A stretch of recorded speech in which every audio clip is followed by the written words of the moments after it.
This is Dr. Sudarshan Ray.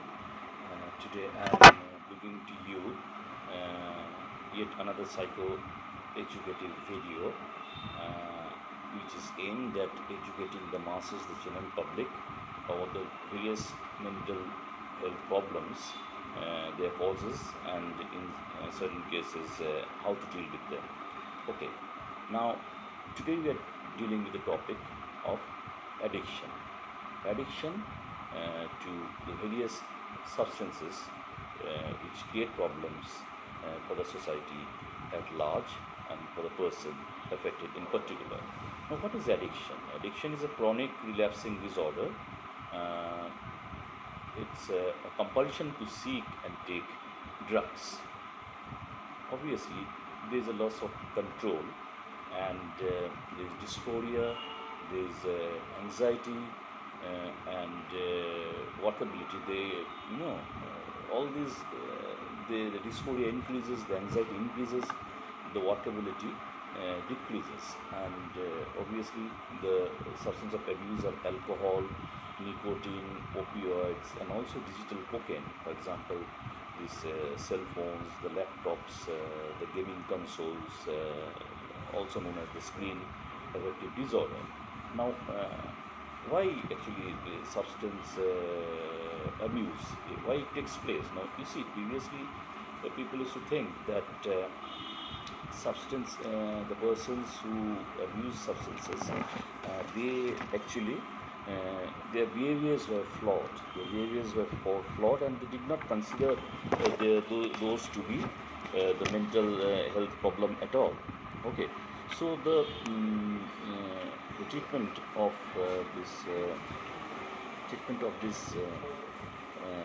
addiction was actually very much flawed in the earlier stages. Okay.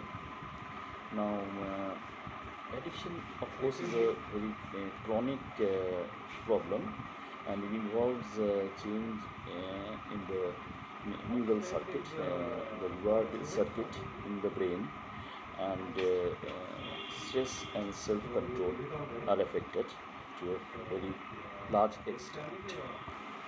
Now, who are the persons who are affected most?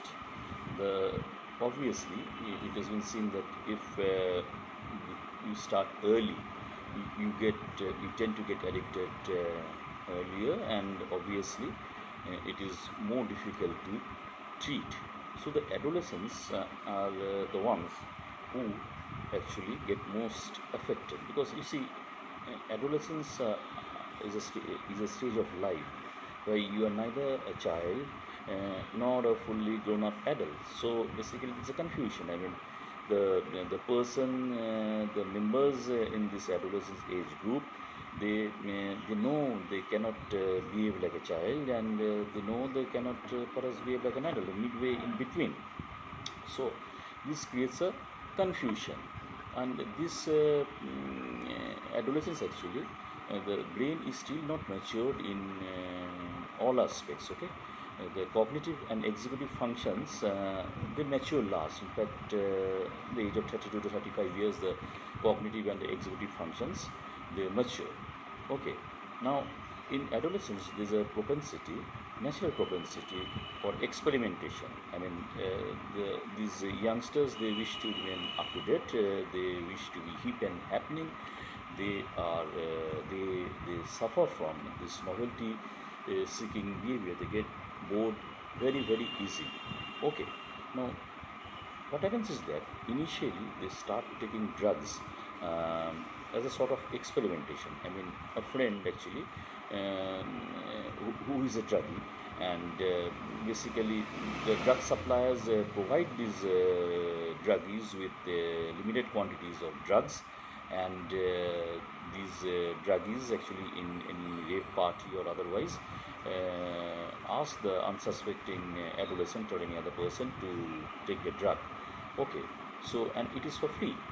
Now, what happens is that, I mean, initially these drugs, they increase the concentration, they increase the cognitive ability, and you see the adolescent basically is able to concentrate more on his or her studies, and apparently thinks that it is very much beneficial. So basically the drug taking starts, the experimentation starts as a sort of self-medication, okay, as a sort of self-medication. And obviously a person later on gets hooked as he or she graduates from adolescence to an adult. Okay, now who are the persons who are most vulnerable? The persons who are into pathological gambling, they are vulnerable, and see, people may be addicted not only to gambling, people may be addicted to exercise, they perform excessive exercises, and people may be addicted to sex, they want too much sex, and people also get addicted to shopping. This is just a few examples we are putting forward. Now, why do we get addicted? Because you see, you have to understand the neural circuitry, the mechanism within the brain. Okay, now the same circuit, I mean, which is responsible when a person falls in love, seeing a beautiful lady or a handsome person. What happens is that the neural circuitry, the reward mechanism, as we say, the reward circuit gets activated. First is the ventral tegmental area. The ventral tegmental area, when a person falls in love, whether it's a lady or it's a gentleman, a young person, or any age for that matter, whenever they see a beautiful person, a handsome person, they fall in love, and there's a rush of pleasure in this ventral tegmental area, and this leads to release of the neurotransmitter dopamine. Okay, now this then affects the nucleus accumbens, then that leads to infatuation, then obsession with love, and the critical thinking and worry regions are then switched off when the nucleus accumbens and the ventral tegmental area, starting from there, the amygdala and the other the other components of the neural circuitry, they get affected. So as I said, that infatuation, obsession, critical in love, critical thinking, and the worry regions are switched off. There's a genetic switch off. Okay, it performs as a neural circuit, and there's a genetic switch off, and obviously what happens is that that time the person will not actually see any reason, because in love is blind, and you can do no wrong. And why love is blind? Because at that time the worry regions and the critical thinking regions are switched off. So the ventral tegmental area, the nucleus accumbens, then the amygdala and the frontal lobe, they are all affected. And this ventral tegmental area, nucleus accumbens, amygdala and frontal lobe, these constitute the reward circuit within our brain. Now, love affects this neural circuit. Now, over evolution, human beings have learned that apart from love, they can use certain chemicals also, like alcohol, like drugs, and even the cell phones, the heroin, the cannabis. Through evolution, human beings have discovered that these substances can also affect or activate this reward mechanism, which is also activated when a person falls in love. Like just when a person falls in love, as I'm repeating, that the critical thinking and the worry regions are switched off. So love can do no wrong, and the substances which affect this same mechanism is activated in love, that is the reward mechanism. They activate this reward mechanism also, and obviously here also the worry regions and the critical thinking are switched off. So the person doesn't realize that what he or she is doing by taking alcohol, by taking drugs, cannabis, cocaine, or otherwise, are actually wrong. As they say that love can do no wrong, so over here, I mean, substance abuse is something which are not doing wrong. That is the main idea, and that is what actually increases this addiction to a great extent. Within our brain, there is an endogenous chemical known as anandamide. Okay, anandamide. I mean, basically, what happens is that the cannabis, ganja, as we say, that mimics this anandamide, the receptor and the cannabis molecule. It enters the same receptor and it mimics the shape of the anandamide, and it activates the receptor. So the receptor thinks of cannabis as anandamide, and the confusion and obviously cannabis takes the upper hand. Now, what cocaine does is that it decreases the reuptake of dopamine. As I said, that when there's a rush of pleasure in the which activates the reward circuit from the ventral tegmental area.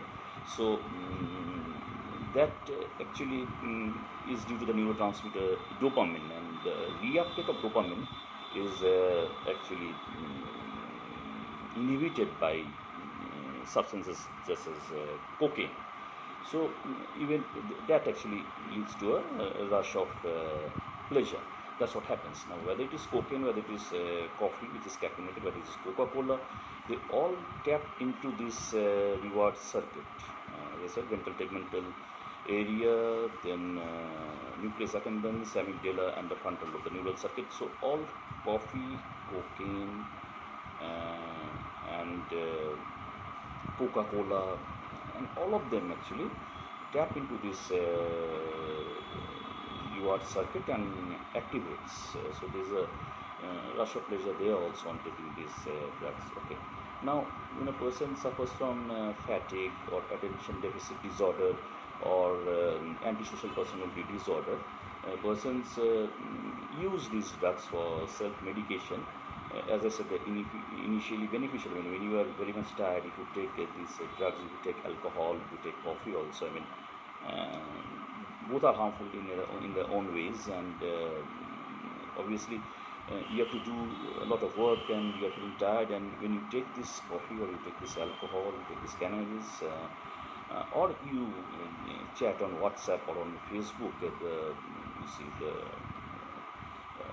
reward mechanism once again is activated, and the concentration, the cognitive ability, the ability to judge, the ability to study, to decipher, and etc. That increases. It increases initially, beneficially. So why are we speaking out against this addiction? I mean, if they are beneficial, if they help you to work even when you're tired, and otherwise they help to increase your cognitive functions, then why are we speaking out against this addiction? Because you see, initially these benefits are all initial benefits. Later on, actually, what happens is that due to the neuroplasticity of the brain, the brain hard codes itself. Okay, the brain hard codes itself due to the neuroplasticity, and the brain actually may produce less receptors, or it may produce receptors which which cannot receive these chemicals which actually give rise to the pleasurable activity. So less receptors to stimulate, and or maybe less receptors which can be stimulated. So obviously the person who is addicted has to take more amount of the drugs. Okay. Now, obviously, this leads to tolerance. This leads to tolerance, and the genes are actually switched on and off. Critical thinking, worrying, this circuit, these areas are switched off. The genes associated with these areas switch them off, and then it leads to this withdrawal symptoms.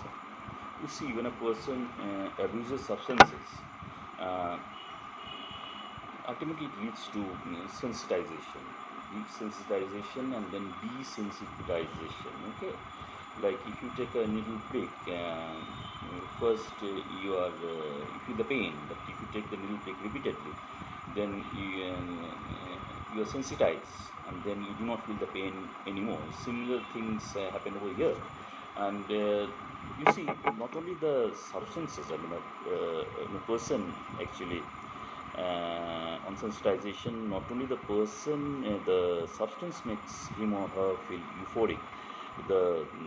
Even the places associated with this substance abuse, for example, the bar, the cafeteria, the club, or even the syringe, okay, the paper which is used for snorting of heroin.